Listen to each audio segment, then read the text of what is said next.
Skakel in elke week by In die Tonnel. Ons kyk wat internasionaal op die sportveld gebeur en ook in Namibië. Lekkerte van In die Tonnel is, ons hoor wat is die afrigters, die spelers, en ons kyk wat is die afskoptye, wanneer speel wie teen, wanneer en waar.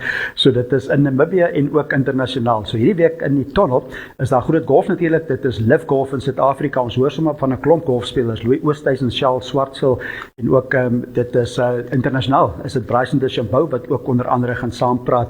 Groot sokker, Pep Guardiola, afrigter van Manchester City. Hy praat 'n bietjie oor die groot eindstryd Carabao beker teen Arsenal die naweek. En dan is 'n lekker groot rugby, Verenigde Rugby Kampioenskap, al 4 Suid-Afrikaanse spanne in aksie.